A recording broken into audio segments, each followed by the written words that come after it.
Good evening, everyone. Welcome to Mayors at Your Service. It's so wonderful to see you all here tonight.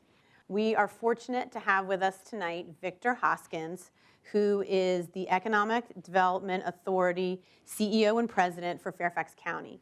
And we are very excited to talk about economic development and have him with us. So let's give him a big round of applause as we come forward and talk. Victor, thank you so much. Please sit down. Well, first of all, I'd like to say thank you so much, Victor, for coming here to the town of Vienna and to come to the town hall and talk with us about economic development. We really appreciate your time. We appreciate you sharing some of your insights with us. Well, thank you very much for having me.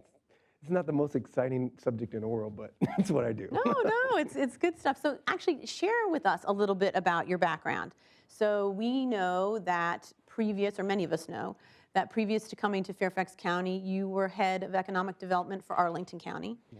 And many of us know that you were very instrumental in landing the second headquarters for Amazon, which was a big success. So share with us some of your background, some of your career before that time, and how did you get interested? You were saying it's not that interesting, but how did you get interested in economic development? So when I was a senior undergraduate, I had the opportunity to work at the Boston Redevelopment Authority as an intern. And I was there for 4 months, and I did an independent study in Boston, and there was a lecture series, too, that I had to be part of. But that full-time job I was there full-time, 4, 5, 6 days a week, actually sometimes 6 days a week. Wow. I really found out that I enjoyed the part where you actually are trying to connect a community that's in distress economically and trying to move it to a place where it's prosperous. I mean, that was really essentially what I learned there. And in redevelopment, often there's a lot of financing, and I enjoyed finance, so that was another piece of interest. And I enjoyed real estate, so it kind of wrapped together all the things I had interest in. So I ended up going to graduate school for real estate finance. So it was fun. Yeah. Nice. Yeah. And then I know you've been in the DC area for a little bit of time. I So have. Prior to Arlington, where were you? Yeah. So I've been in the region for about 25 years. And I've spent half my career in the public sector and half my career in the private sector. When I've been in the private sector, I've worked for real estate development companies, real estate investment companies. I helped put together a company on Wall Street called Urban America, and we invested in inner city markets and really buying buying shopping centers that were in bad shape and redeveloping them, putting in new tenants, and really providing new services for the community. So I did that for a while, and I also worked in real estate development where we just took raw land and we built facilities. And there was a point when I was leaving Wall Street where I had the opportunity to serve as Secretary of Housing for the state of Maryland. I was asked by the governor to serve, Governor Ehrlich. And in that role, I just had a ball. I really had a great time. I enjoyed the finance part of it and the real estate and really the transformation of communities. We built about 35,000 units in 42 months. It was a record for the state. We did senior housing, we did workforce housing, we did market rate housing, affordable housing. It was a lot of fun. I really enjoyed it. But I think that what I ended up discovering in that process was leaving Wall Street and going to work on Main Street. I felt the service part of the work, I think, and that's what I missed. I really missed that when I was in the private sector. And I felt that every time I went to the public sector. But nonetheless, I did go back to the private sector again, again working in real estate development for developers primarily in Maryland. And then the mayor of the District of Columbia asked me to help him, Mayor Gray asked me to help him turn the city around. It was January of 2011, that was 8 years ago. So really about 8 years ago, I re-entered the public sector, and I helped turn around the economy of the District of Columbia with projects like City Center. I don't know if you've been to City Center, or the Wharf. Yes. The Wharf was one of my projects. Union Market, O Street Market, Shops of the Dakotas. But it was really, 14th Street, U Street. It was really a huge transformation. We did We did let me see, we're 87 major projects, public-private partnerships, about $7.5 billion in total development value, 52,000 jobs. I mean, the city totally changed. Wow. And it was weird because as we got to these projects basically exploded across the city and it started transforming, I got to be honest with you, I started looking for a new challenge because I felt like we had turned the corner, and at that point, Arlington was in tough shape. They had lost 34,000 jobs between the year 2000 and 2015, and I joined them in January of 2015. Their vacancy rate in 4 years had shot up from 10% to 22%. And for the people out there who don't know about vacancy, when vacancy rates go up, the revenues of the jurisdiction go down. So they were losing revenue. They were losing about $37 million a year. Wow. That's a lot of money for a jurisdiction to lose. And so my job was to fix that. And I developed this thing we called the Way Forward strategy. And we used that Way Forward strategy to reposition Arlington. And one of the first deals we did was Lidl, which was a corporate headquarters. They actually purchased a building that had been vacant for 5 years and had never had a tenant in it. Wow. And that was kind of the story in Arlington. There were a number of buildings that were in that situation. And we were marketing those buildings and showing the opportunity to companies all over the country. And we attracted Gerber and Nestle and Grant Thornton, Deloitte, CGI, and of course Amazon, HQ2. About 15 million square feet of office users and billions in investment value. It was very exciting. Yeah. That's great. And so now you're ready to move on to Fairfax. Yeah, I got to be honest with you. When we finished the Amazon deal, I actually, after a couple of weeks, I got home and I was talking to my wife, and she said, "What's wrong?" I said, "Well, nothing's wrong. It's just that, I think it's done. I think that I don't know what more I could do for Arlington. I didn't know what else I could bring in terms of value for my field, which is really to elevate the economy." Sure. And so then this opportunity in Fairfax County came up, which is a different challenge. And, Sure. And I can go into that in more Sure. detail. Yeah, but no, it's definitely. a totally different challenge. Sure, sure. So you talked about what you're trying to do, elevate the economy. Talk to us, just give us a rough definition of what you would say economic development is. So economic development is a term that's usually associated with companies that are developing their economies. A great example is in the 1960s, if you were in Korea, you would not South Korea, you would not recognize the South Korea today. I mean, it was a totally different economy. Educational attainment was low. They were still recovering from the Korean conflict. Technology was barely utilized. Manufacturing was low. Companies like Samsung, really, they existed, but not at the scale that they do now. But through economic development, working with these institutions around the world, they receive financing, technical assistance, and now it's a pretty competitive. It's the 4th largest economy in Asia. So really, so they've really turned it around. But that's usually what people mean when they say economic development. But in the United States, it's actually something different. In the United States, we are dealing with a developed economy, and often economic development is used to either redevelop that economy, revitalize that economy, or transform it. So it's the process of bringing in really outside resources to build your local economy and elevating salary levels, elevating educational attainment, and really in this case, in Northern Virginia, actually the entire DC region, it's actually diversifying the economy. Because we were overweighted in government and we were underweighted in private sector technology. So in this case, it's really pulling in the private sector technology. Sure, sure. No, that makes a lot of sense. As we kind of said in Arlington, you were instrumental in getting the second headquarters for Amazon to Arlington County and City of Alexandria. What impacts might Fairfax County and Vienna see from Amazon's presence here in the region? What kind of changes do you think will happen? Well, first of all, I feel like I was really part of a team that made this happen. So there are many people that were involved, particularly at the state level, at the Virginia Economic Development Partnership, Stephen Murray and his team. Of course, Stephanie Landrum and her team in Alexandria, and then on my team, Christina Wynn and others. And I think that, and the reason I'm bringing that up is that something did come out of that that has already helped us, I think, the entire region. We just formed a 10 jurisdiction collaborative that involves all the economic development agencies in 10 different jurisdictions. And I can go down the list, but it's Alexandria, Arlington, Falls Church, Fairfax County, Fairfax City, Manassas Park, Manassas, Fauquier County, Loudoun County, Falls Church. So it's these 10 jurisdictions.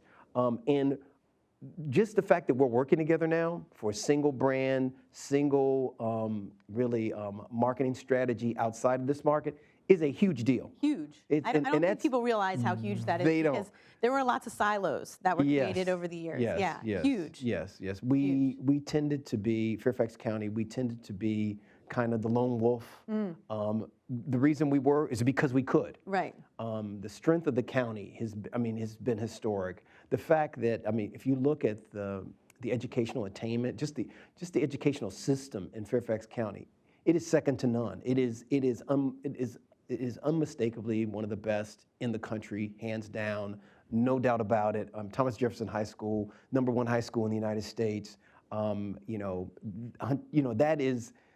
That's incredible. And with that, you can do a lot. You can attract a lot of companies. You can build an economy. We had inexpensive land. We were a safe community. So we had all these characteristics that really allowed us to grow. But that started, the things that you need to grow have changed. And how you work with your neighbors is actually becoming as important as how you work with your client. It becomes important. Like one of the things that Amazon cited was that they were so excited about coming into the Arlington, Alexandria community because they saw our chemistry. They saw the way that we work together. And they saw the relationship that the private sector developer, the county government, and the community had. And they were attracted to that. That was attractive to them. These things are important. They're not, you can't brush them off. In the past you could, but you can't anymore. They are central. And then, of course, the whole talent discussion, which I can dig into later on. Yeah, but, that's important. And that's going to be important to attract other companies, to have the talent pool that they're looking for, correct? Yes. So one of the things that has been important is this whole collaborative spirit that we have right now, and I can talk about that in more detail, the benefits of that. But another thing that's going to happen is the economic impact. They're estimating, this is the Fuller study from George Mason University, it basically showed that 33% of the jobs from Amazon, the residents, the people who have those jobs will actually live in Fairfax County. Only about 20%, 18 to 20%, will live in Arlington. Oh, really? Interesting. Yeah, so there will be a lot of people using transit to get to the location, but they will be living in our communities and spending their money in our communities, which is a good thing. You want that financial strength. In addition to that, there are a number of companies that kind of follow Amazon. You find them most of them are within 5-6 miles of them in Seattle and near the South Lake District. And we're expecting many of those companies, and we've already been in conversations with those companies about coming here. Okay, so nice. so that's a really exciting part too. That's great. So we'll get new business and we get new jobs, and that's pretty good. No, that sounds very exciting. I would say you talked about transportation. We can touch on that more too, but transportation and traffic probably are one of the biggest challenges in Fairfax County and certainly in the town of Vienna. So that's something that if a third of the jobs that Amazon is going to hire for are coming from the county, how will they get to those positions, and do it in a way that doesn't cause more traffic or, that type of thing? So we actually did quite a bit of modeling of our own, but we received a lot of information from Amazon. And right now, Amazon in the South Lake District at their headquarters, with a system that is not as robust as our metro system, over 50% of their employees actually get to work by some means other than a car. So that's that's bus, that's rail, that's Uber, that's other modes of transport, bike, scooter, you name it. So half their corporate population actually gets to work without in a car by themselves. That's very different from our region right now. Sure. They're expecting over 60% of the workers in Amazon to actually use alternative forms of transportation. Wow. Now, do they incentivize that in any way? Do you know? Actually, they disincent cars. Disincentive. Yeah. And they do incent transit. From what I understand, they're working with the Metro right now on some ideas about, and actually almost every major employer in the DC region does this. They sit down with Metro and the supporting agencies to figure out ways to lower the cost of using public transportation. That's one of the things that happens. In alternative forms of transportation, of course. Parking, if they drive a car, they're going to have to pay for parking. If you don't drive a car, you don't have to pay for parking. So there's a disincentive on the using your car, and there's an incentive on not using your car. But they're expecting they're expecting somewhere about 60% of the people who work there will actually come in by alternative forms of transportation, and their workers will be younger. Which means, and what we've found by younger workers, millennials, they don't buy cars in the first place, and they live near transit stations. I mean, that's if you look at our region, that's what happens, and they're pretty much expecting that to be the case, whether they are living in Fairfax County or Falls Church or even in DC. About 15% of the population of the working population will come from DC, and most will come by transit. Okay, good. Well, I know you've only been at Fairfax County for a short time, since the summer, but share with us what you think the opportunities or the strengths of Fairfax County are. What are the kind of things that you're looking at? I know you touched on a few of them. Education. What are the big selling points or strengths or opportunities for Fairfax County? Yeah, so in the last 90 days, No, it's only been a short time, it's yes? been a very short time. I really have observed quite a bit, and actually I met with my staff this morning, and what we do at our general staff meetings, we have people report out in different areas. And a couple of things that I can say that is really powerful about Fairfax County. People love this county, and when people love the place that they live in, they do everything they can to protect it. And if we're doing everything that we can to protect it, which I believe that's just how Fairfax County is, that's a track record for success. I mean, what jurisdiction spends 43% of its budget on education? This one does. This is one of the safest counties in the country.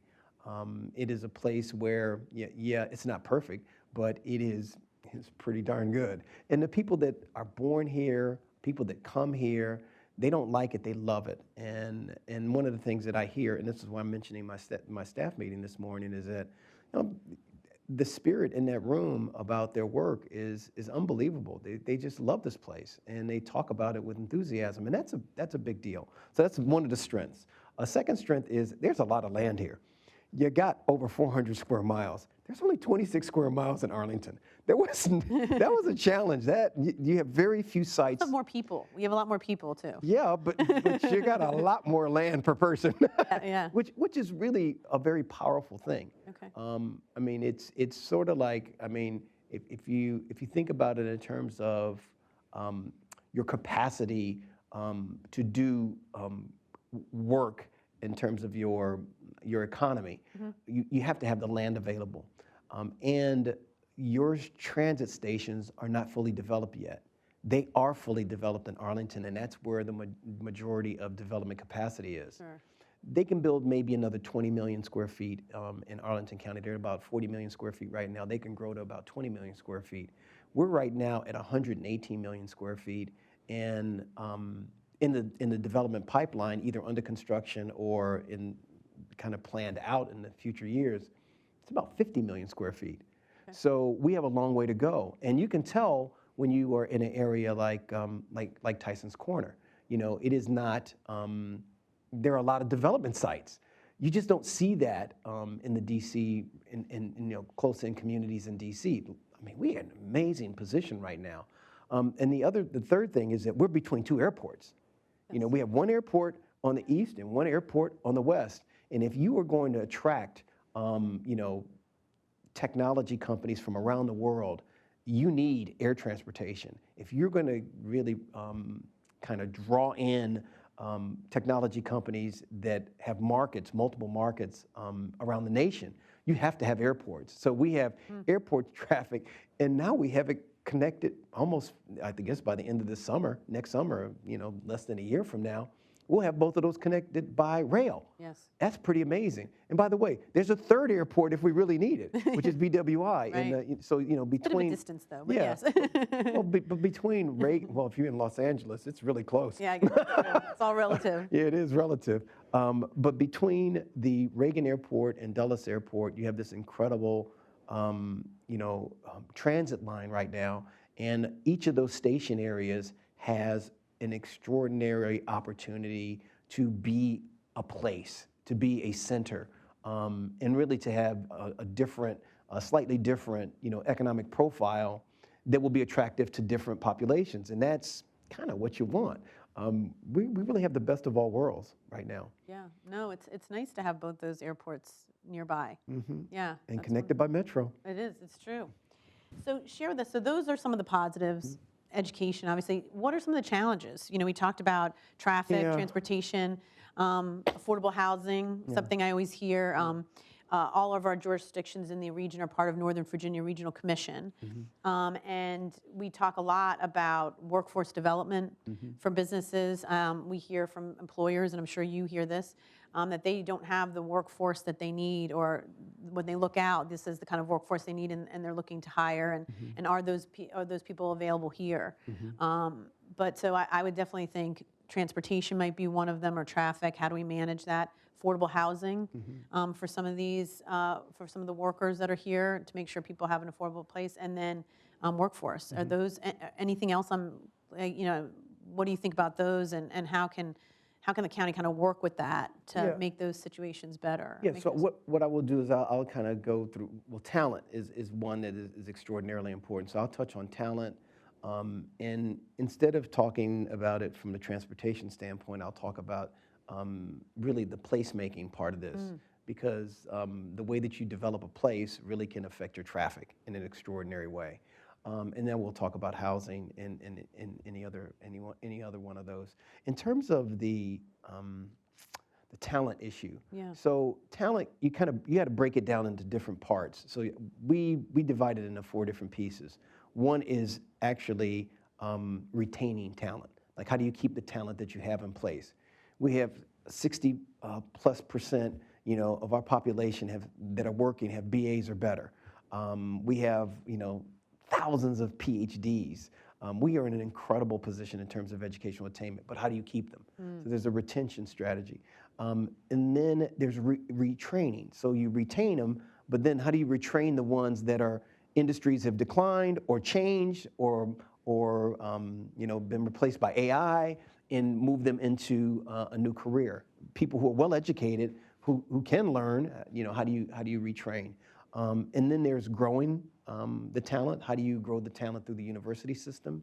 And then how do you attract it from the outside? So there are 4 very distinct areas that you have to work on. Now, our role in that process is interesting. In economic development, it is not, just in general around the country, other than workforce development, which is usually associated with the skill areas in, for example, in manufacturing. When people talk about workforce, they don't usually talk about workforce in terms of doing work at Amazon IT. Web Services. Okay. You're not thinking of them at SAIC. Or engineering jobs. Or yeah, when they're talking about that, they're usually talking about talent. Okay. Because that is usually not necessarily a bachelor's degree, but certainly a technical training, and that's a little bit more complicated. We have one of the best cloud certification programs in the country through our community college system. We train about 1,000 to 1,500 a year with certification, and they work at these cloud companies, which is extraordinarily important to to Microsoft, to Amazon, to these companies that basically have these cloud computing centers. So there are those 4 areas in talent, and this is the first time we're going to be involved in that. The county, this organization, Fairfax County Economic Development, has never been involved in workforce directly like this, in talent. So this is new, and we received funding this year for the first time. So the county put forward $1 million to do 200,000 for research and development and 800,000 for programming. And we're going to use that money for those 4 areas that I just mentioned for really retaining the employees, retraining, for growth and attraction. So we will be working on those, but those strategies are still in the formulation stage. Transportation, look, transportation is going to be a challenge. I mean, there was a big announcement made today about Maryland and Virginia working together to improve the bridge situation between the 2 jurisdictions. That was a big announcement. That was a big change. And as a matter of fact, if you dial back 24 months, or almost a little bit, maybe a little bit more, maybe 30 months, the signing of the agreement between the 3 jurisdictions, DC, Maryland, and Virginia, to jointly fund the metro maintenance. You got to realize we're not ignoring the problem. Our leaders are stepping up to the problem. Yeah. We're approaching the problem. And we need not to be so hard on ourselves about it not changing overnight. It took us 30 years to get it this way, so we should at least take, I don't know, 30 months to fix it. I mean, I think we should give ourselves, you 30 months. 1 month for every year kind of thing. And the thing is, you got to think about it this way: economic development, our budget, as it relates to the budgets of those organizations, like transport, our budget is $8.9 million. The budget of the county is $4 billion. Yeah. Yeah, we're 0.2%, exactly. So when you look at our budget and you look at it compared to the entire budget of the county, you realize that we can't affect that. What we have to do is we have to bring people together to make that happen. That's one of the reasons why this 10 jurisdiction coalition is so important, because whatever we do in terms of a program design, we can now push out to the other jurisdictions. Like we're working on this program related to high school seniors. If that works out well, like we planned, and we're very optimistic about it, it's going to take time, but if it works out, then we will spread it to the other 10 jurisdictions around us, which is something that is new too. And I think we have to rethink the way that we solve problems. We have to start thinking of it, not us solving our problem, but us being the entire region solving our mutually regional problem, not Arlington solving its traffic problem, but us solving the regional problem, or Fairfax solving its housing problem, but solving the regional housing problem. And we're headed there. Recently, just on this housing issue, there were the Council of Governments for the region helped all the jurisdictions set goals for housing, for workforce housing, and for overall housing production. That's a first. Again, thinking differently, acting differently, and then implementing differently. That's really how we're going to get there. There are no easy solutions. But if you've been to a city like Los Angeles, we don't have a traffic problem relative to Los Angeles, but we have a traffic problem relative to us. Like we like free-flowing traffic. Yes. We don't like to sit in traffic for days, and they do. Yeah. The reason I'm even mentioning that is I lived in Los Angeles for a number of years. After finishing graduate school at MIT, I went to work in Southern California, and I was there for over a decade working. And I have to say that, driving around this region is so much easier than driving around that region. Like the distances that you can cover would be insurmountable in Los Angeles County, and they are. Yeah. I still go back because I have family there, and I'm frustrated every time I'm there. It's just it's untenable. It really is. Sure. So it's something that we want to avoid. We want to avoid that. Right. And we also want to avoid the spiking of pricing in housing, which means that we need to produce more.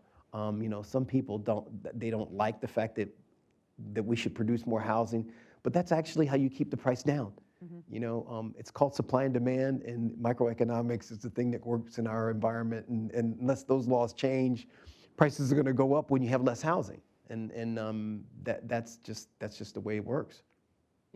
Yeah. So you see that increasing, obviously, in the county. Yes. And I guess also in the point of what the cost of that housing is too. Mm-hmm. Whether it's housing that's a little more affordable. You talked about workforce housing and perhaps affordable housing. And then where? Mm-hmm. Definitely the what you're producing and where you're producing it. I've lived in cities most of my life. I was born in Chicago. I lived in Los Angeles. I've after that, I went back to, after undergrad and grad school, I went back to Los Angeles, and then I went from there to Baltimore. So, and now I live in DC. I love cities, but some people don't like that. And the great thing about this region is that you can actually have almost a country suburban experience and still live and still work in a city. For example, it took me 10 minutes to get here from Tyson's Corner. That's crazy. I mean, that is really amazing that you could have Tyson's Corner, which is such a densely developed environment at a metro station, and then you can come here and have a wonderful, quiet lifestyle like you have in this community. That's just amazing to me. So I'm still amazed at that, by the way. So that leads me to the next question. Yeah. So, when you compare, or you think about the town of Vienna compared to Fairfax County, Fairfax County is big, it's urban, it's sprawling. The town of Vienna is smaller. We have mostly residential.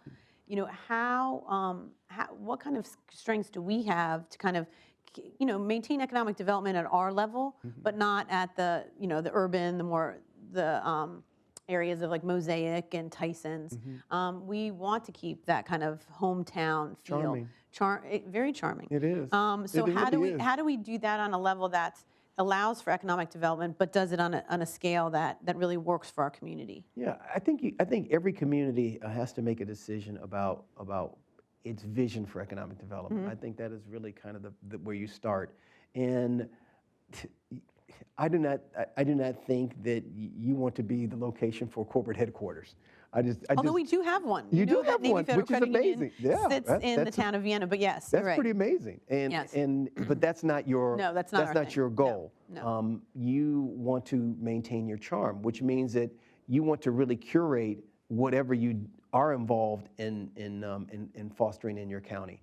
And so you got to clarify what that is, though. How does that? What do you think your future looks like? What do you want your future to be like? I grew up in a town. I went to high school just outside of Los Angeles in a town called Monrovia. It's a very small. It's the Gem City of the foothills. Ah, okay. It's a charming little place, and it's still charming. I mean, my family still lives there, so I go back and I visit. That you don't have to lose that charm. They do a farmer's market on every Friday, and people come from all around to that farmer's market. And it started probably 15 years ago, and it is wonderful. But it's something that they do that no one else in that area does. You can still, find those, one-story, rambling houses that were built in the 40s and the 50s in Monrovia, and because that's what they want to keep, and they're not letting it go. And they have decided to do some things right in downtown, more high-density development, some 3- and 4-story buildings. That's more our speed. High-density development, and they've created a very walkable community right in the downtown area, because a lot of older citizens live down there and they want to be able to get to the stores. So that's what they've made that decision, and that's how they operate. They do have some major development, but it's not in that part of town. It's at the freeway. It's against the freeways, which was a land use decision. So I think through your land use and through the way that you use your new economic development team, I think that's the way that you go about deciding that and then executing on it. Yeah, that sounds great. Yeah, and that kind of leads me to share a little bit. To help the town with economic development, we recently hired our first economic development manager, and she's actually here with us tonight. Natalie Moncow is here. So Natalie, if you want to please join us, come on up. Thanks, Natalie, for joining us. So this is Natalie's first day, so let's welcome her, and literally her first day. You're very welcome. Literally, it's been 8 hours. Yes. Yeah. So I don't want to put you on the spot. Okay. But you do, though. But I am going to put you a little bit. But share a little bit about what's one of the first few things you'd like to do now that you've just joined. I know you've only been here a day. Yeah. But what are some of the things you're looking to do at the beginning?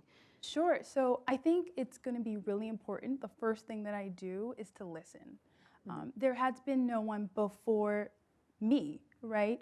And so I know there's a lot of history, there are a lot of desires, concerns, opportunities, And I think it's important for me to understand who are the stakeholders and organizations that really do care and can be champions for development in this town. And I want to hear from them first before developing or at least presenting to everyone what I think a great strategy could look like, especially one that could mirror and also be compatible with what's going on in Fairfax County, because we are a part of Fairfax County. But how can we really emulate what it's like to be in a charming, distinct, unique location that is dynamic in Vienna? And so that's going to be a part of it. The first thing is listen and then create after that. But I also want to just add one more thing, which is that I think that it's important to fight feelings with facts. And if we don't have data, like we don't know what is here, who is here, then I think it's going to be really hard to go ahead and have those conversations about short-term or long-term goals and vision and who we want to be. So a part of what I want to do as well is really focus on the data and be able to curate an organized way to present that information so that we can say hello to new customers or new businesses. This is why Vienna is a great place for you. Yeah, no, that sounds great. That sounds like a great plan. And I think certainly in the town, we want to move kind of we tend to move in a slower pace when it comes to those things. And I think it's important because we do have very strong historical roots. We have our Freeman store, which is down on Church Street, and kind of it's our historic Church Street, and that's part of the National Historical Registry. And so we want to make sure that continues to maintain that type of feel. Right. And so I do think it's nice to be able to think about how can we redevelop some of the properties that may be vacant, that may not be used, but do it in a way that maintains that small town feel that we have here in Vienna. So this is kind of another question that kind of goes along with the same thing.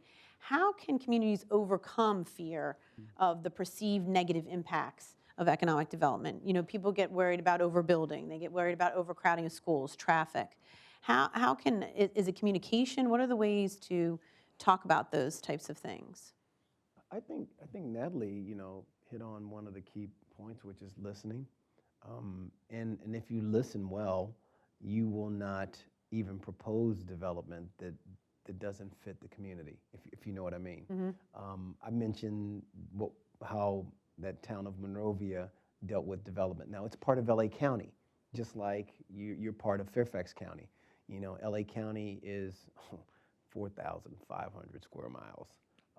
Wow. Yeah, it's 10 times larger than Fairfax County. And can you imagine how small that little city looks relative to that kind of footprint?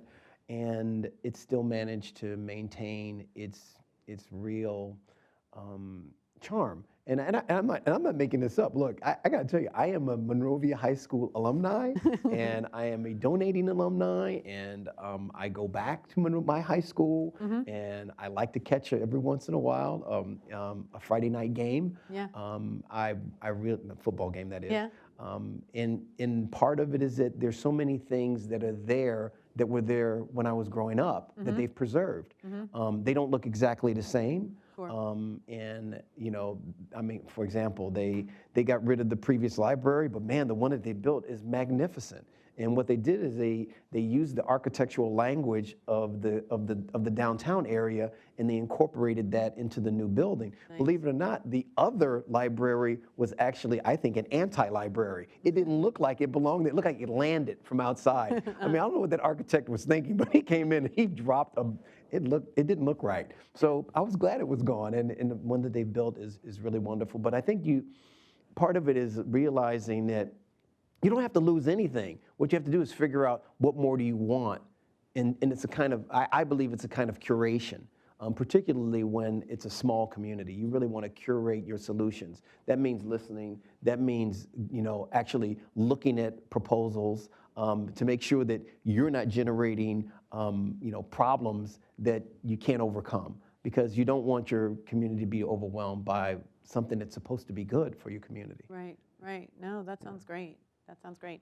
So let's talk a little bit about businesses, because one of Vienna's strengths, I feel, is their local, we have a lot of local long-standing businesses here in town.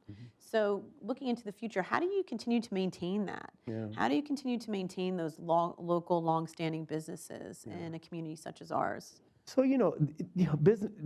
So let's talk about what businesses do in an economy, because I think that's important first, and then I will address the question. So the businesses that we primarily deal with in economic development on the scale, and I really want to differentiate this on a scale of Fairfax County. Sure. These are what they call the trade economy, which means that there is money coming in from the outside that is made by this company. It's brought into your community. It goes to payroll for your citizens. Your citizens use that money to pay for things in your town. And that money goes around your town a few times, and then it goes back out. That's essentially how it works. If you don't have that money coming in from the outside, you have less businesses that are supported locally. And I'll give you a couple of numbers. For example, this has been proven, and this is in multiple markets around the country. For every one tech job that is in the early six-figure range, 100 to 150,000 in that range, it creates 3 to 4 jobs in the local economy, or supports 3 to 4 jobs in the local economy. And I'll kind of talk about a little bit about how that works. So let's say that my daughter went to work at I don't know at Microsoft or Amazon, and she lived nearby. Unfortunately, she lives in Chicago. Woo woo be. Yeah. So my have to get her to move grandson, here. I get her to Fairfax move. County's a good She place does to need live. to move. I'm gonna talk to Yeah. her. Thank you for bringing that up. She's always welcome in the town And of if you're Vienna. listening, honey, did you hear that? You should move to Fairfax County.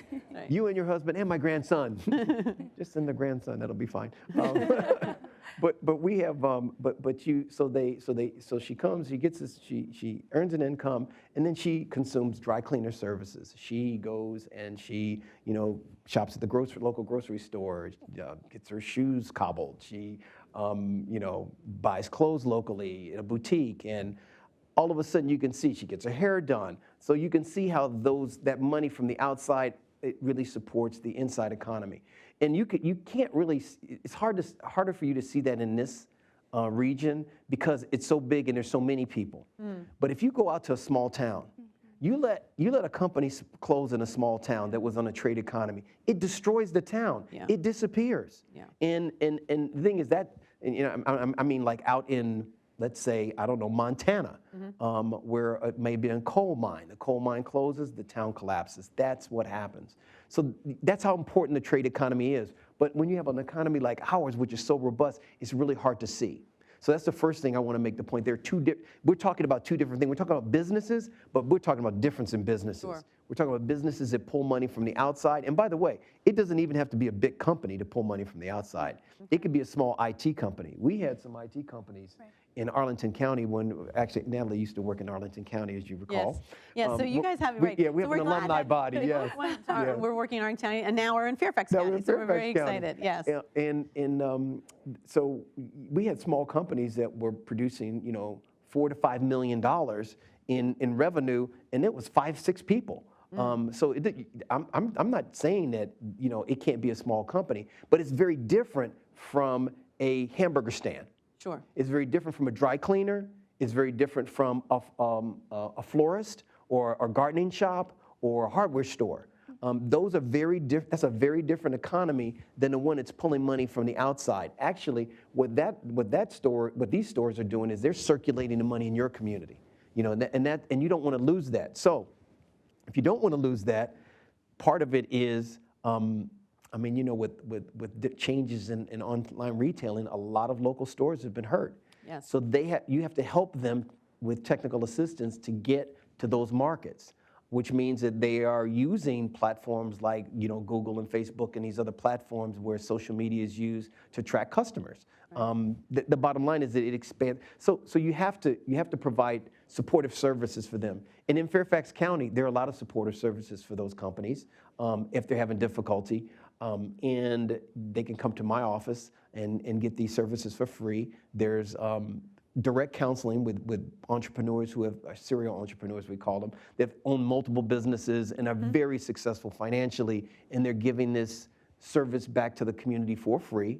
We have workshops and seminars in various areas on finance, on marketing, on using digital marketing to improve your business flow. So we have all of that technical assistance available.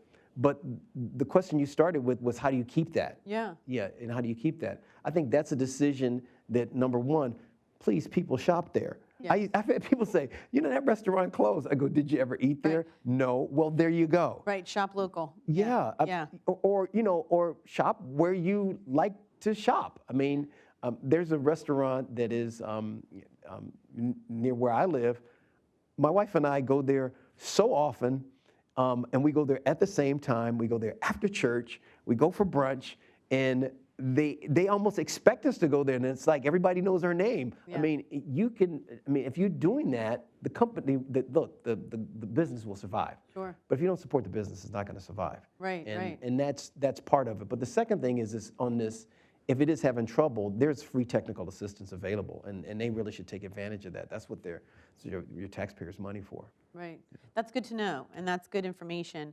And I think also having Natalie make sure we can that businesses in our town that may need it can access it is important. So that's great. Now let me touch on one more thing for these businesses is market information. And Natalie was talking about data. Yeah. There's a lot of market data that we use in our businesses and to help businesses. And it helps them identify customers and identify products and services they can provide. That data, that's free too. That research is free. So if that's another way we can help the businesses is by providing good market data.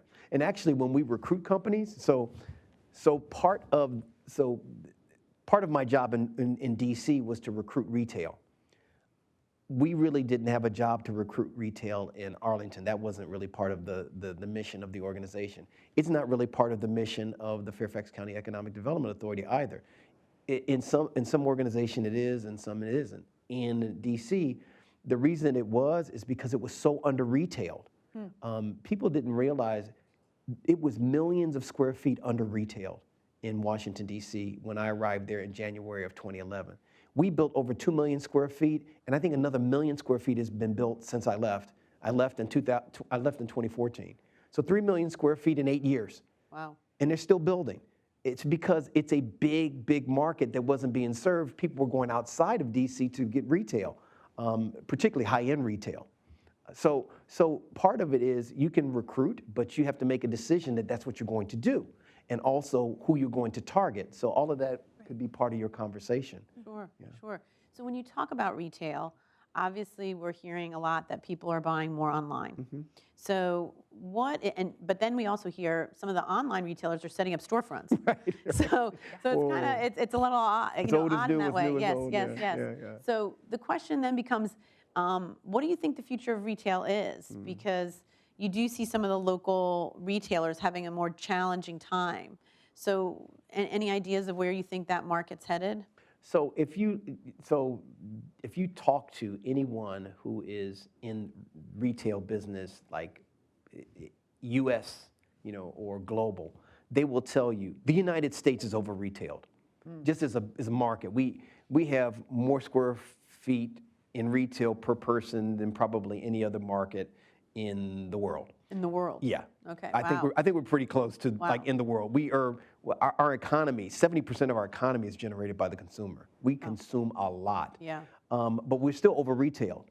And all you have to do is look at the collapse of these malls. There are malls that are 1 million square feet that are empty now. Yeah. And they're using them for things like drone races. I mean that right. I heard that they're doing one like in New Jersey where it's like this entertainment place. You can go in and have a water park, go to a water park, or bring your kids. Well, that is actually a slightly different model. That is really more a model moving toward the experience. If you look at the centers now, they're really moving toward experiences.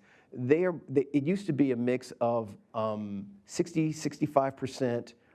Soft goods and goods for sale, and about 35%, depending on the mall, that was really kind of focused on experience. Now it's gone the other way. It's 65% experience and about 35% retail. And the reason why is that we don't go to centers for just shopping anymore. We go to do something. I mean, they're the Boston Quarter. What's the name of that thing? That Busters, not Busters. What is that? Oh, Ted's Bulletin? No. The Punch Bowl Social? Punch Bowl Social. Yeah. That's it. I was trying to. What is This the Punch Bowl millennials. Yeah, It's yeah. a great place. It is. It is a great place. I had a great time there. So it's a restaurant that's on like 3 levels, and they play skee ball. They throw darts. I mean, there's a dart section. There's a bowling section. It's a lot of It's a great fun. date place. Oh, it's a great date place. Okay, good. Yeah, yeah. Good to know. Okay, Same.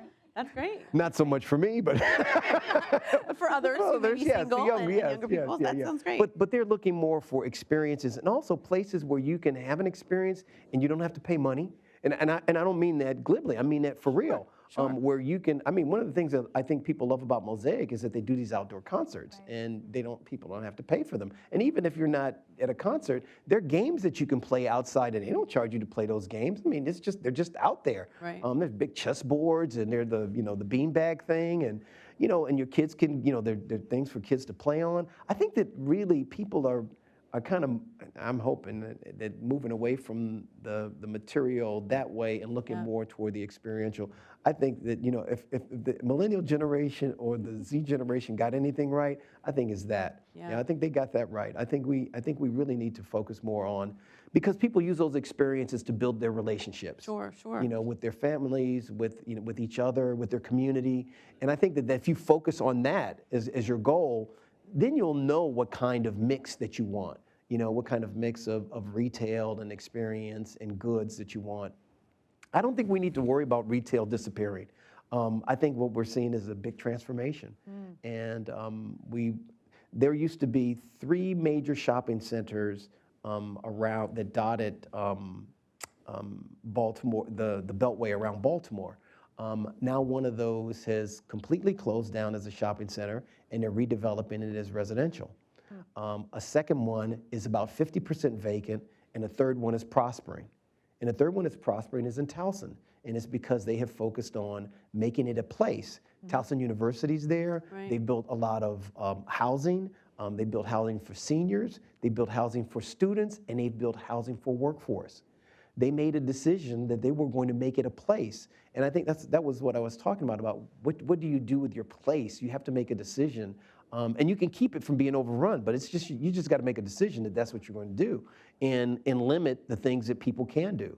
If you don't want any more traffic, you might want to think about maybe on Saturdays, turning some of your streets into pedestrian walkways. Oh my God, sacrilegious! Yeah. Did I just, was that heretical? Oh my God! Yeah. But that's what they did in Monrovia. I was telling you about the farmers market in Monrovia. They cut off Main Street for 1 mile. Do you know what those people? Oh, that town, that was hard. Yeah.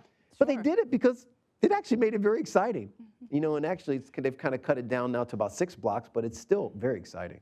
And people come there and they shop. It's just and 1 day a week. Yeah, have restaurants and experience. Yeah.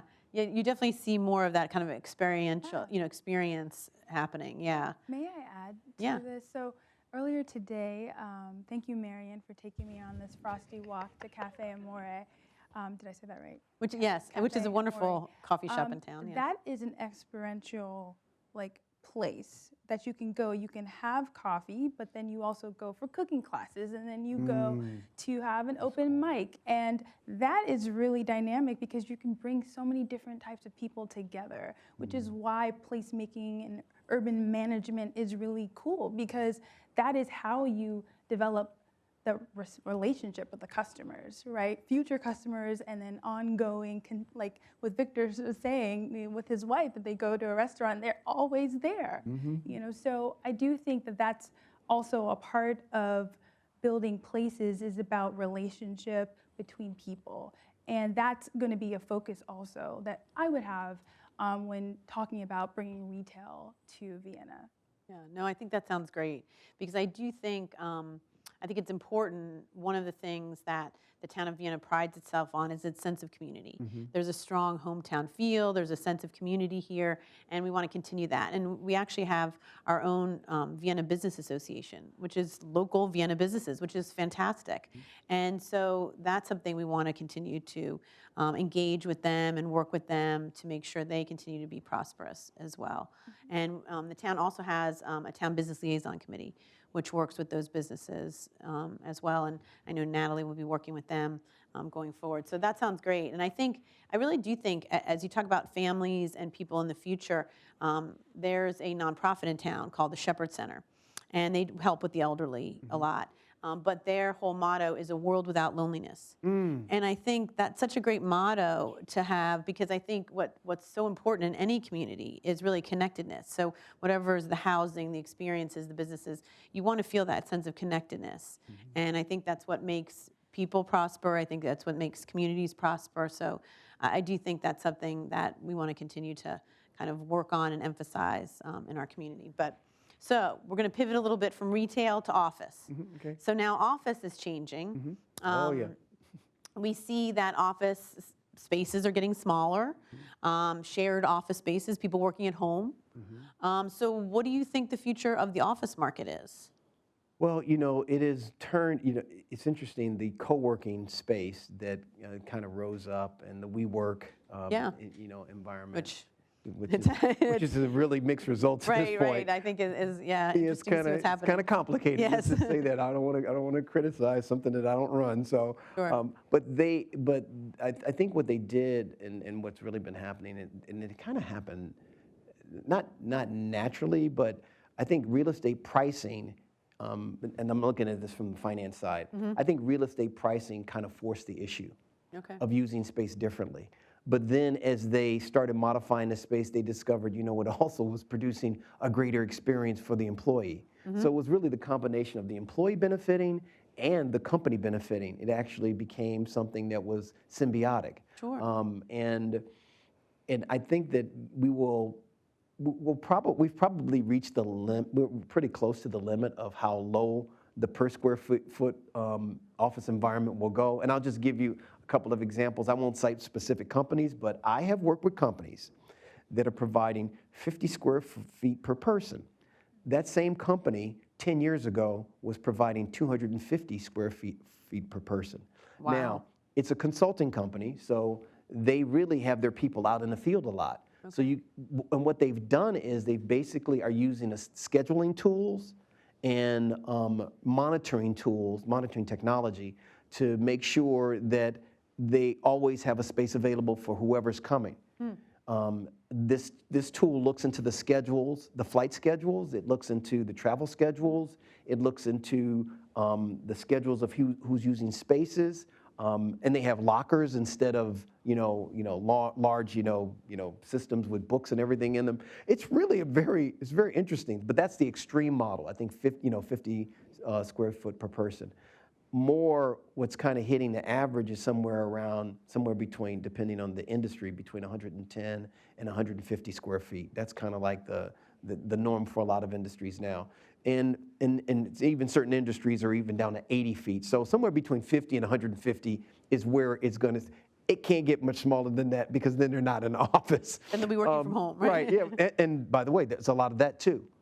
People do work from home more, and there's a lot more flexible work just because the technology is so much easier to use these days than it used to be. You used to have you had to have a line that you plugged in. Those days, yeah, yes. Right. I don't even remember what it was called. It's been so long ago now. Yeah. But these phones and the laptops and the iPads, they make it so facile for you to be almost anywhere. And that's one of the reasons why I think that this has happened, because it's easier to work anywhere. People work in the Starbucks, they work in the park, and frankly, I think it's healthy for people to have more flexible work environments. All of that said, I think that we're getting pretty close to the limit, and in some places and in some industries, they're actually seeing it going in the other direction. where there's more space, but the space is being used differently. Okay. The space is being used for the collaboration spaces, for spaces where 4 to 6 people get together. It's being used for small meetings. It's really where the space is. It's not at the desk. It's still not at the desk, but it's more where people can get together because collaboration has become such an incredible part of how you promote ideas and how you move the organization forward. What they found is that innovation occurs more when people can collide, and that's why they have these staircases between floors now. There's a lot of research behind it, and it's pretty powerful research. So I think that we've kind of reached our limit on the per square foot, but I think how we use the space is going to continue to evolve. I mean, it's one of the things that I find exciting about the work that I'm in is that it's never boring. There's always a new challenge. Yeah, there's always a new challenge. And I just have a great appreciation for the designers and the developers that take the risk, the designers that design the space, the engineers that engineer the buildings. It is not easy to do these things, and they have done some things that have just stunned me. I think about the Nestle when they located in Arlington. They located in a building that had been vacant for about 5 years. So that pattern was really rough. Yeah. But they ended up busting through 8 stories and putting in a staircase so you can circulate through the floors just by walking. You don't have to use the elevator banks. And what ends up happening is you have these interactions between people that never saw each other before. It's really, actually, it is quite beautiful staircase. I love it. Yeah. Nice building, Yeah. nice. But those kinds of things I think you're going to see more of in buildings. And you've seen a lot of retail too. A lot of the office buildings are now putting themselves on the floor, on the ground floor, and making their space feel more like a retail space than an office space, which is also very cool. So I think that you'll continue to see a change, but I think we've reached our limits on the minimalization of the amount of square feet. Yeah, so we're not going to get it shrinking anymore, but it's going to stay smaller, you think? Yeah, I think it's going to stay small, Yeah. just because of the price of the real estate on a per square foot basis. Sure, which is expensive, can be Yeah, expensive. it is. Sure, so having a Pac-Man station is what's good in business. Yeah. Because it does seem like foosball, Pac-Man, stairwells. Okay, Stairwells, good. yeah. Good. So some financial pundits talk about a downturn, possibly in 2020.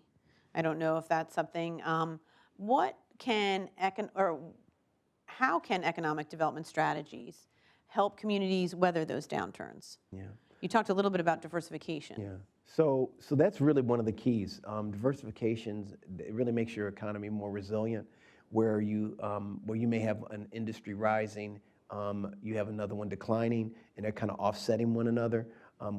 This region was overinvested in government, and as a result, we suffered from it when government, when they had sequestration, when the base realignment happened, when all of these, when all these things kind of happened, and even the change in the utilization of office space for the government, it went from a couple of hundred, square feet per person down to like 140, 150. 160. So all of a sudden, you had the government even doing that. Sure. The government being efficient. Oh my God, look at us. Right. So I think that that diversification really, I think, is at the root of your strength. If you can have a diversified economy, you can more ably get through a difficult recession. I remember people talking about Los Angeles during the last recession, and they were talking as if it was going to fall off the edge of California and go into the ocean. I mean, because it was so bad, 14% unemployment rate. Well, guess what? It didn't. And actually, it's a thriving economy now. Same with the San Francisco Bay Area. Same with this region. I mean, we've gone through some hard times. So if it does come, I think we're better prepared for it now than we were before, because we have a more diversified economy. I'm not an economist that forecasts the future, so I can't really weigh in on 2020. Some of our economists, even when they do, it's 50-50, it's hard to And they go, predict. you got delayed, Yeah. I know I said 2019, but I meant 2020. Yeah, right, that's I know right. I meant 2018, but I meant 2019, and they. Sure. But I mean, it's hard to predict. Human behavior is something else. I mean, who could have predicted the dot bomb? No. And then the housing crisis, which ended up being really the worst recession in the history of our country, if you looked at numbers, just sheer numbers. And it took us a long time to overcome that, but we did. And one of the things about the U.S. economy, and really, I think, our country in general is that we don't give up. We are a tenacious nation, and there's nothing about us that's I don't know, soft. Yeah. We can get through the rough stuff. I mean, I always think back that, my father served in World War II, and a lot of guys I know, their father served in World War II. I had a brother serve in Vietnam, 2 tours, and I mean, we fight for what we believe in, and that's not just on the battlefield. That's also on the economic battlefield. I think we fight for our neighborhoods, we fight for our schools, and I think I think that's what's going to get us through anything that confronts us, whether it's economic or otherwise. So I don't worry about that. But to protect ourselves, I think diversification is really at the core. We need to do that. Yeah. We need to diversify. Sure.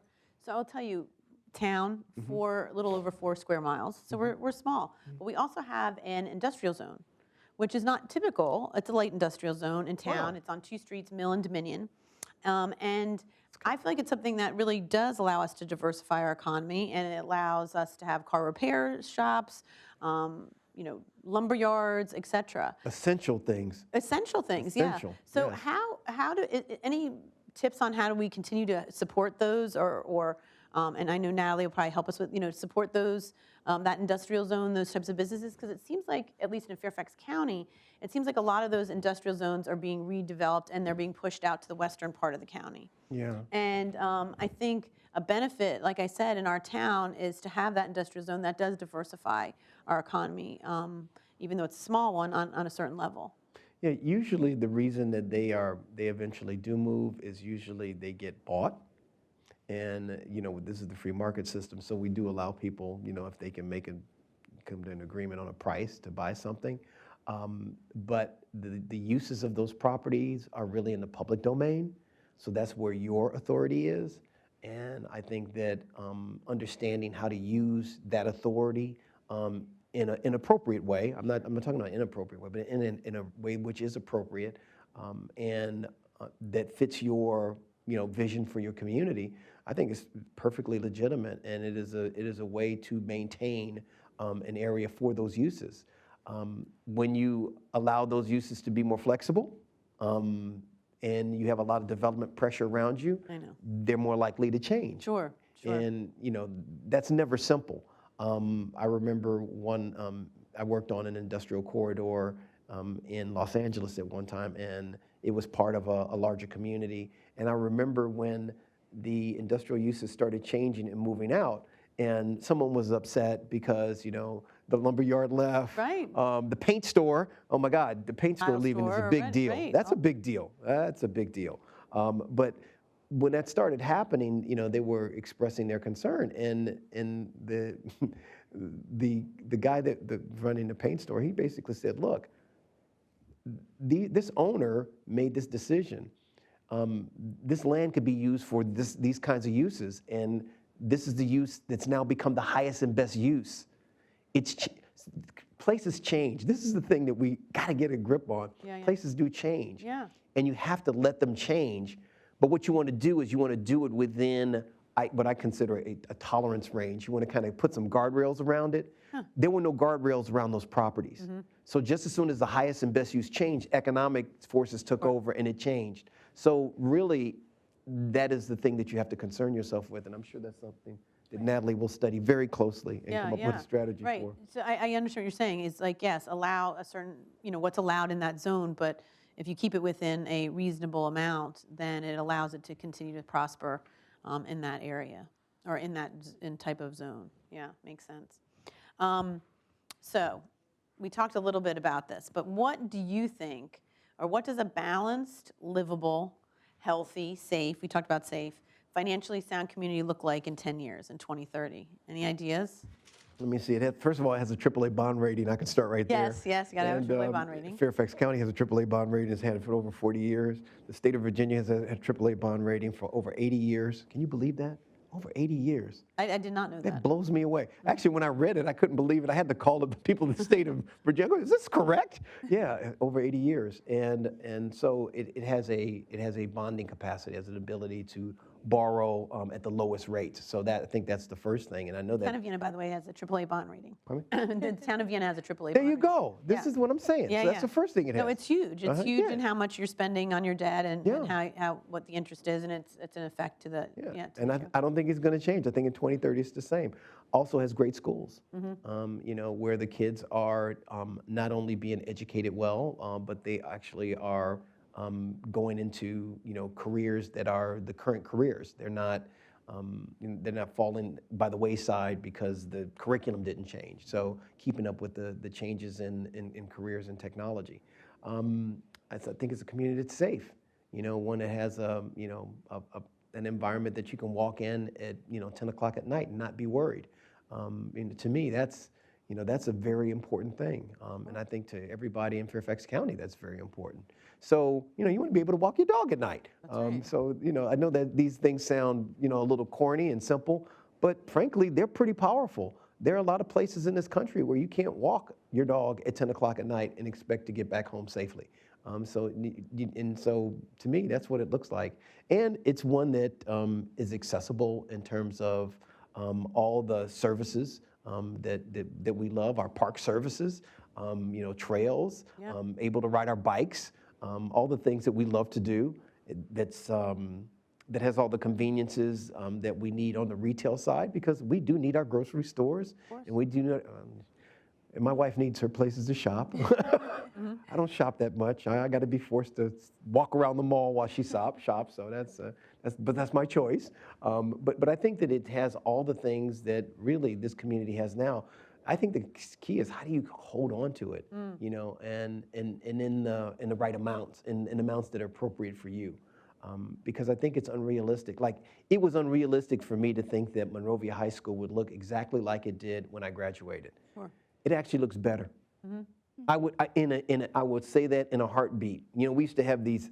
We had these believe it or not, we had World War II barracks on our high school grounds when I graduated from high school. Oh, wow. I went to classes in those things, and we had these things we called portables, which were these demountable, mobile classrooms. Because Have these barracks and they reused them as classrooms? yes. Oh, wow. Okay. Now all of that's gone, Yeah. and it's all developed, and it is beautiful. It is a magnificent place. They have this drone shot of it that and I'm just using that as an example. See, change doesn't have to be, what the future looks like doesn't have to be scary. Of course. It can be better, but we have to envision it better and push for it. Yeah, yeah, have a vision of what that is. Yeah. And put those things into place. And like you said, some of the things like traffic, if there was one easy solution, obviously we'd have that easy Right. solution.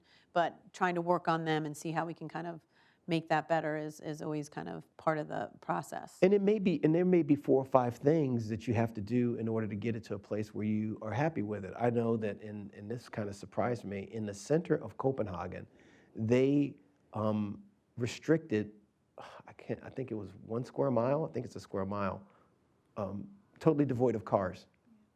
There are no cars, only bikes. Totally devoid of cars. Can you imagine that? Can you imagine 1 square mile of anything in the United County? States? Yeah. No, here we go. Let's go. Let's go to downtown DC, and we take 1 square mile and we make it all pedestrian and bike. Yeah. Can you? What would that be like? I mean, I think it would be fantastic, but I mean, it will probably be a traffic nightmare. And guess what? People learn not to do that. They learn how to get out of their cars, and that's what they learned. People started getting out of their cars because you know what? They couldn't drive them. That they just said, you know what? I can't drive my car. I got to figure out another way to get to work. And I've never seen so many bikes in my life, except in China in 1995. That's the only place I saw more bikes. So do they than in have Copenhagen. transit too in that area? Yeah, they have metro. okay. Yeah, So they have everywhere. metro, transit. They have metro. bikes, They have walking, bike. so They have walk. other- They have scooters, skateboards. Everything. And I'm assuming those things are probably very affordable. Yeah, too, they in are. that way. Yeah. And Copenhagen, they're revered as the happiest people on the planet. By the way. I've recently heard that. Yeah, Yes. yeah. They're not the richest, but they're the happiest. And the reason that they're the happiest is because they share their load. I mean, there've been studies on how their society works. They share homes, they share taking care of kids, they share meals, they share cooking. I mean, it's different. I mean, it's not necessarily my taste, but There are some things we can learn from them. I mean, I kind of like that idea of reducing the number of cars. Making a decision is tough. That was a big decision. I'm sure. How recently have they done that? Oh, this was like 5 years ago. Okay. It's been some years now. Okay. Yeah. I benefited from visiting earlier this year, Yeah. Copenhagen. So you saw it. It was great. That's great. I wanted to ride bikes too Yeah. at the end of that experience. Yeah, and, Interesting. yeah, and they have raised bike lanes everywhere. It's a serious thing. They're slightly, yeah, it's not. They yeah, don't take that like lightly. babies are on bikes. I mean, this is serious. They in bad weather they ride bikes. Right, because I was going to say that it's not a warm weather climate. no. No, It's not at it's all. obviously a variety. Yeah. Yeah. Interesting. But again, look, that's an extreme. Making a decision that fits you, the solution that fits you, I think that's the hard part. And the thing is, but once you make that decision, then work all your resources to get you there. Not necessarily, any singularity that this is the magic bullet and it works. Sure. No, that makes a lot of sense. And so, looking to the future again, what are some key steps or initiatives that communities can take to ensure economic success for the short term? You talked a little bit about maintaining your AAA bond rating. I would think safe water, safe communities, that type of thing. Anything? What are other some key things that you think really help set the stage for success in the future? Well, if you have decided on the type of, you look at your business mix and you figure out there's something missing. If there's something missing in your business mix, identifying what's missing and then working to attract that. So, whether that's a punchable social or I don't know, and one of those art places where you have wine and art, which I thought was kind of cool. I saw one of those down in Texas. I thought that was kind of cool. People painting at night. I was like, wow, I'd like to do that. Jazz music playing. Yeah, I mean, that they just sounds look wonderful. cool. I mean, I don't know if they were, but they just look cool. Yes. And that kind of thing, but making a decision on like, okay, this is what's missing and this is what we want, and let's work toward getting that. And I think it's easier to say it than it is to do. But that's what I think you have to do. You have to figure out what you want and then work toward it. Put your resources toward it. And some of that, we may be able to work with at the county because we want to eventually pull the towns into the work that we're doing with these 10 counties. And we'll probably do that sometime, second quarter of next year. But at that time, I would hope that you would have some ideas so that we could help you maybe attract the kind of businesses that you want to attract. That's great. Yeah, and I have to believe that businesses don't look at town and county and city lines. No, They're they not looking don't. at that. They never see boundaries. Right, they don't. And even all of us we may live here, but we may not work here. We may, work in another part of Northern Virginia, Right. or DC for that matter, or in some cases even Maryland. So yeah, I don't think people see that. That's why we have to kind of look at it regionally and market it in some cases regionally. So and just like what we said with Amazon, that's obviously affecting a lot of different communities, not just Arlington and not just City of Alexandria. So yeah, very important. So is it okay? We have some time. Is it okay if we take some questions from the audience? Are you okay with that? Yeah. That'd be great. So does anyone in the audience, if they do, please come to the mic and ask your question. Hey, can you hear me? I'm Yes. sure you can. Yes. You've touched, without using the word, a lot about sustainable living and how we have to move fairly quickly to a point where we're not threatened by climate change. So I'm wondering what the Economic Development Authority can do with county officials to help. In 2008, Fairfax County pledged to become a cool county and set community-wide goals that are essentially the same as the Paris Accord goals. So that's, Yeah. So you could comment on that. yeah. So there's a really a limited amount that we can do as an authority because that really is the purview of the policymakers. And when they make those decisions, we basically follow the same laws and decisions that you guys follow. And so we really can't affect it that way. But indirectly, by the companies that we recruit, by the things that we actually really the county does, I think, a pretty good job, on the side of moving people toward LEED buildings, LEED certified buildings. It's now become common practice in the United States. That was not people don't remember. This is 15 years ago. LEED was an oddity. Yes. Now it's like what everybody does, and Right. I think that is where the hope is, that the policies eventually become standard. Our policymakers, I think, in this county are bright. They've made great decisions as fiduciaries. I think they'll continue to do that. I just think that some of these things are harder than others. Yeah. Yeah, and certainly from the policymakers in the sense of what needs to be built, what kind of standard, if there is a Right. standard to be built to. Yeah. And then obviously transportation options is a factor in that. Energy usage is a factor, and some of that is outside, like you said, your purview. Yeah, but I think the biggest decision that this county made, for the environment was really supporting the metro. I think supporting that Silver Line was not an easy thing for a county like Fairfax to do. At the time that it did it, Right. and then to follow through with the funding and working with, WMATA, which is not the easiest organization in the world to work with, and it's complicated. Yeah. And then also joining that with the airport. I think that is, when you see something like that, you got to realize that's a pretty bold statement. Jurisdictions aren't doing that right now. I mean, what Fairfax County is doing, and what it did with its zoning, which was increase the density at the station area, reduce the density outside of the station area. And I think that was a very powerful thing for reducing the amount of cars that are going to be used, and even the uses, allowing mixed uses at a scale that they've never allowed before.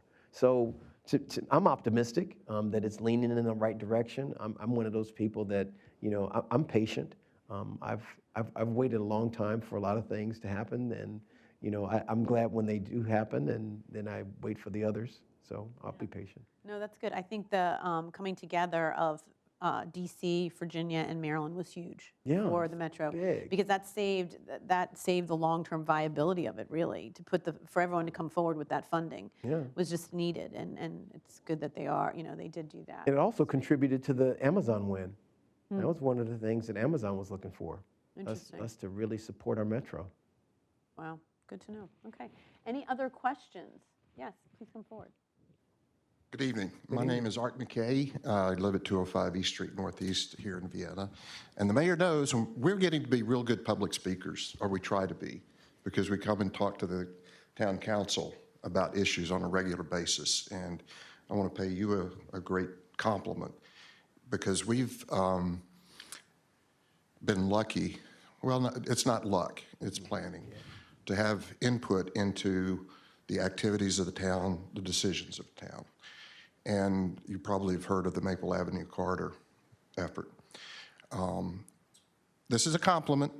It has been a challenge for both the town council and the community. And you see this room here, we've had numerous meetings where over 100 people would show up, many of whom were given an opportunity to speak.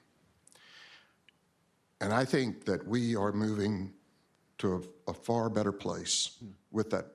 Whatever we have in the end, despite the difficulties of the struggle, which you have stayed with us, have listened to us, will be a very positive thing for the town. I hope we have that for development in the county. I have 4 pages of notes from your comments. And I'm going to be, because I don't want to take up much time, I'm going to be real direct. This is not encouraging to me. Okay.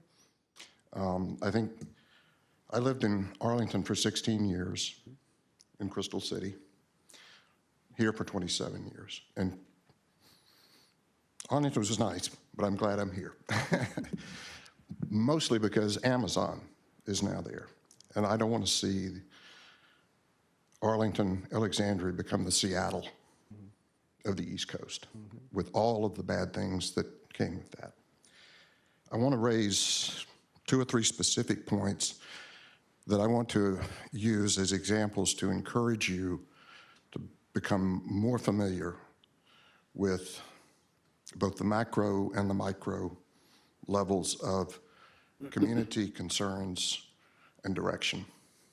And that only can come with time and engagement, and I hope you'll do more of these community get-togethers to hear from people. So my career, and all this time I've been in the Washington area, was as an analyst at CIA. And I dealt with both high-level macro world issues and very micro local issues around the world. And there's a huge difference between what you see at the macro level and how you experience it, the policies, directions, and how you experience it at the micro level. And frequently, the micro level has a huge impact on the direction at the top. You look at what happened in Romania at the end of the Cold War. Francesco. Yeah. Oh, Where he missed completely what his people were trying to tell him. oh yeah. I don't want to have anything like that occur at the end, but Also, he was a despot, so that was a problem. well, sometimes, well, never mind, we won't go there. One of the things you mentioned is about small businesses and the concerns. I've talked to a few small business owners in this town, and we've seen a lot of them close. And I'm not saying that this is the prime reason, because there are many reasons a business will close. But one of the issues that I've heard is that leases, the price of a lease is going up substantially for a lot of business owners. What's causing that could be that the landlord just wants to be greedier, wants to make more money. It could be that they want to price all those small businesses out and turn that space, there's some small strip shopping centers here, turn that space into an opportunity to build something much bigger that provides far less quality social benefit to the community. That's development in one respect. And we have to be concerned about losing what is critical to a community. For example, the shopping center where the local Giant's located has been sold to a new owner. And a lot of us are really worried that they're going to close, they're going to redevelop that into something that's going to force us to lose our grocery store that I walk to. That's a quarter to a half a mile for me.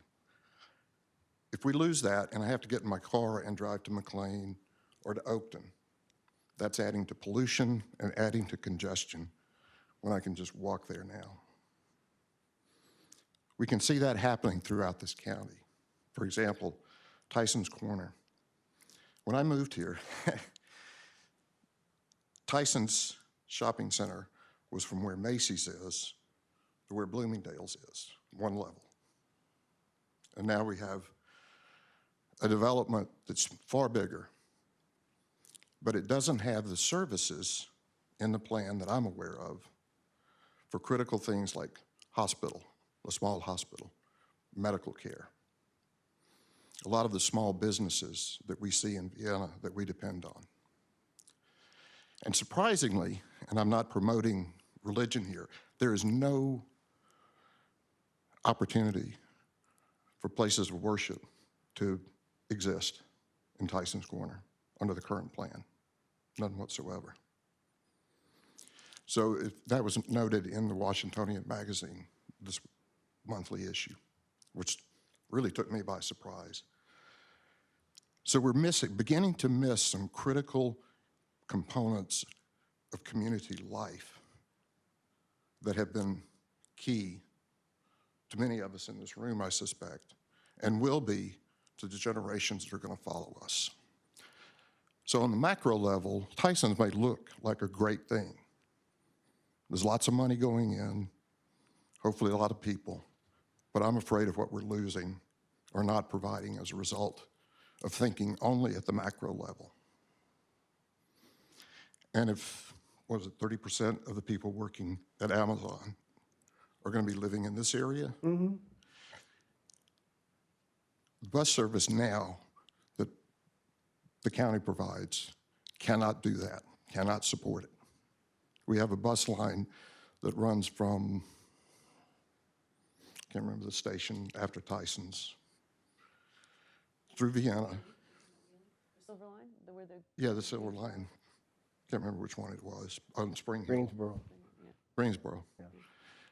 It comes by my house. I see two people, the max I've ever seen on that bus that's been running for almost 2 years, two people at a time. the bus that I used to go to things in DC or volunteer down in Alexandria has a bus every 30 minutes. During the rush hour full day, it's only 30 minutes, that's it. After 9 or 10 o'clock at night, an hour, once an hour. On the weekend, it's once an hour. That's insufficient to service going into DC, going to Alexandria, going to Arlington. That's just not adequate service. We need desperately to do something about mass transit. Just if we're going to be getting people off the roads, out of their cars, that kind of service is not going to work. In Metro, we used to have 2 or 3 Metro bus lines running through Vienna. Those don't run through Vienna anymore.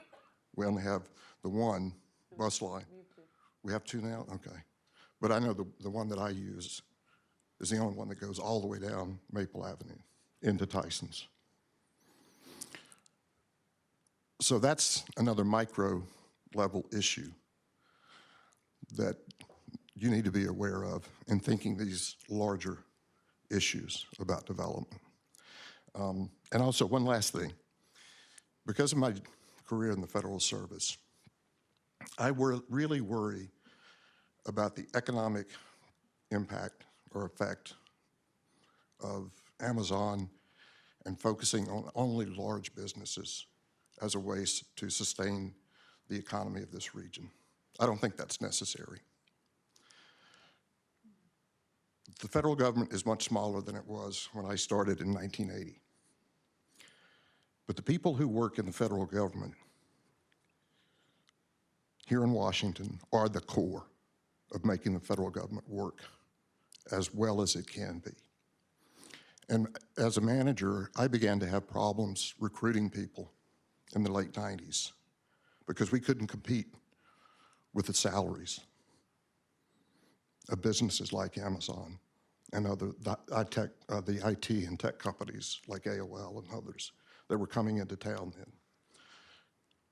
So those huge salaries are going to drive up housing prices, have begun to drive up housing prices, that are going to make it more difficult for the federal government to recruit quality people for careers, not people who are going to stay for 5 years, but people who can live here for a career and develop the expertise and the knowledge that the federal government needs to maintain what we have in this country. So again, that's a micro issue, but we need to be thinking about those as we pursue growth, which to me sounds like growth for growth's sake without being extraordinarily careful in how you plan it. So I would challenge you on most of these 4 pages, point by point. But I hope you will hear from other communities and other people, because you're going to get different opinions from mine. Oh, yeah. But you're going to get the opinions of people, I think, on a daily basis that are up here, and not those of us who have operated and sustained these communities. I'm sorry, I don't know what that is. That's not me, I guarantee you. So please listen. Please emulate what Vienna has done, which is to engage people, as many people as you can, as often as you can, before marching forward too quickly without having a plan B or a plan C. Thank you very much. Thanks for your comments. Any other people? Yeah, please come forward. I have a business in Vienna, I have a business in Arlington, I have a business in Leesburg. It's a service business, and we've been around 43 years. You know, I guess I'm going to jump around here, but I've lived in Vienna my whole life, and I went to all the schools here. I'm a total Vienna guy, and I think what Vienna has more than I would say maybe any community in the whole Washington area is a sense of community, you know, and the feeling of, as Laurie said, kind of this still has this small town feel, and I think that's our brand. I think that's why people love to live here. And we don't feel like we need Amazon. We don't feel like we need,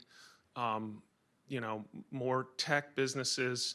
I don't think any of that stuff, because I don't know what the average income is here in Vienna, but it's almost too high. It's gotten to the point where my kids aren't going to be able to buy a one-story brick rambler like I did, 35 years ago, and it's unfortunate. So it's almost the reverse of what I heard you saying the first half of your interaction with Laurie is we don't need that. You said it's great that we have so much land. Yeah, but I was very involved in Vienna Little League, and there wasn't enough land. We couldn't practice our kids because the land was being swallowed up by development. And and the other problem, of course, is what he was saying as far as you talk to most businesses, the problem is the rents are too high. And so more development, fancier buildings, higher buildings, all that stuff is going to displace the mom and pop businesses and increase rent. And what we need are service businesses in Vienna, and we've lost so many of them to make this a convenient place to live. I can rattle off Southern States, Lowe's Lumber, Anchor's Hardware, Vienna Glass. I can go on and on and on about the type of businesses that we've lost, and that's because we're getting, I'll use an analogy. I love my father-in-law used. He said, if my house is so damn fancy, I can't wear shoes in the house, I don't want to live there, I mean, we're overdeveloping. We don't need more money. It's not what we need. I think we really have to keep that in mind, and I completely agree with what the gentleman said before me. I think he was right on spot, so thank you. Yeah. This is time well spent, Mr. Hoskins. I'm very appreciative of your time, and I think everybody else is. And welcome, Natalie, on your 10th hour. About 10 years ago, I appeared in front of the Fairfax County board, I guess, when they held a Transforming Tysons session to get feedback for Tysons of the future. And I had several points that I brought up before them, and they included things like parks and recreation. I mentioned McLean, I think largely and definitely Vienna is pretty much built out. So as Tysons grows, you can't depend on having, if you increase the residences, Vienna coming forth with a lot of more playing area. Another one was to try and push for the connectivity to improve or maintain the bicycle lanes and things like that. Just the kind of things you were getting people out of cars. That's where I think Vienna is hoping to head. Another thing was to respect surrounding neighborhoods, maintain the character and livability. And the last thing was street lighting. Not only street lighting, but also higher lighting at Tysons as the buildings went up. And recently in the news, I saw that one of the buildings that was approved was for 600 feet, which was fully 200 more feet than I think the Tysons that was in the long-range plans to be 400 feet around the highest development area like the stations, okay? I'd just like to hear your thoughts on where is that coming from and how does that benefit us and the local community if we're keeping going up and up and up. It just sounds like it's not what we had thought of Tysons going forward, to become a crystal city, type place with just buildings going higher and higher. So. Yeah.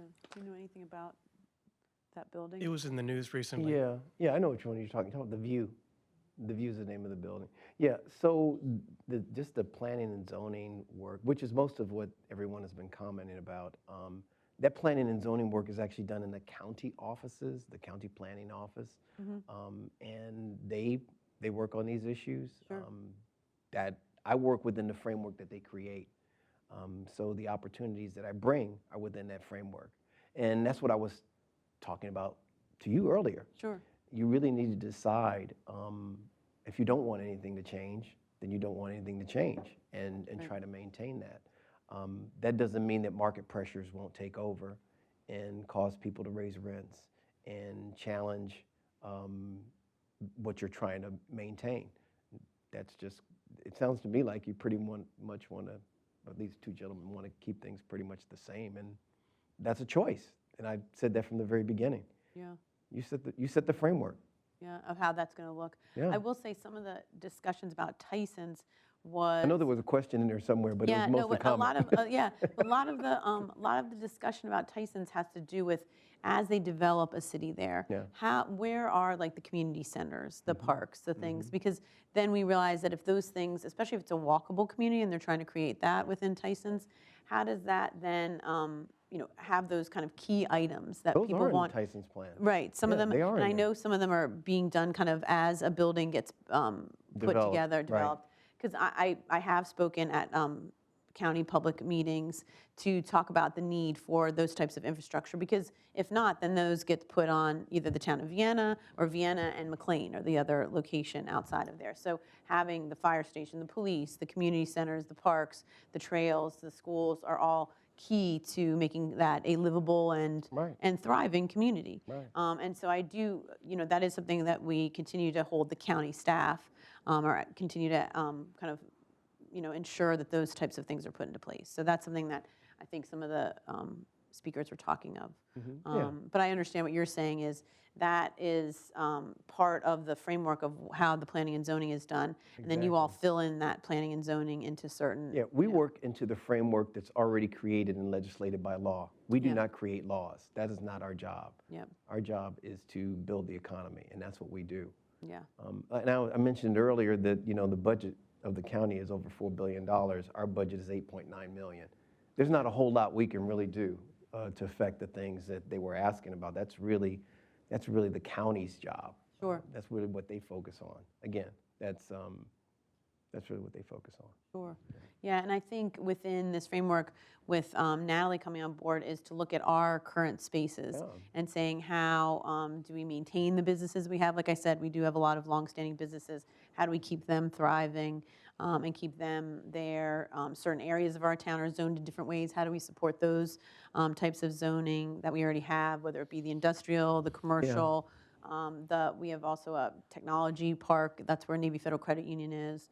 So yeah, so those are some of the things that we'll probably be looking at going forward. Yeah, you got a challenging future. We do. Yeah. We do. But the one thing that I'm always grateful for is we do have very caring citizens. You do. And I think Fairfax County has that as well. I believe that's and true. I think that's huge in creating community, as we talked about. And so I think that's really important as we move forward. But so we're running out of time. So I appreciate. Thank you so much for your time. We greatly appreciate it. But I have a last question. This is an Oprah Winfrey question that she always asks people at the end of an interview. And what is it that you know for sure?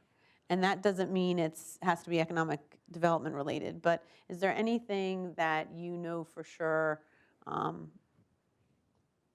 in your life? It's kind of a broad question. It is. It is. Yeah. What do I know for sure? Well, I don't want to get religious here, so I'll just stop. I'll not do that. I know what I know for sure, but that's a faith question. Yeah, that's okay. But let's put that. I don't want to put that. I'll put that aside. Okay. What I know for sure is that if you are not growing, you are declining. I always think of the city of Detroit in the 1950s. It was the center of technology for the world. It was the manufacturing hub of the universe. It was pumping out jobs in the middle class like no other place on the planet. And at that same time in the 50s, there were essentially soybean fields in Silicon Valley. And what do you have today in Silicon Valley, and what do you have today in Detroit? You're going to decline or you're going to shrink, one or the other, and it's a choice.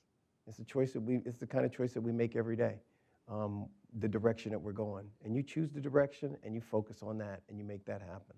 And those are choices. Those are definite choices. Good. Okay. Well, thank you. That Well, I thank do you. know. Thank you. Well, thank you for that, and thank you for your time. We really appreciate you coming out and talking with us today. We greatly appreciate it, and we look forward to continuing to work with you and to work with Natalie, together as the kind of group comes together and works on economic development in the region. So Well, thank you thank you so for much. having me. I Thank you. appreciate it. Thank you so much. Thank you. Thanks, Natalie. Oh, of course. Yes.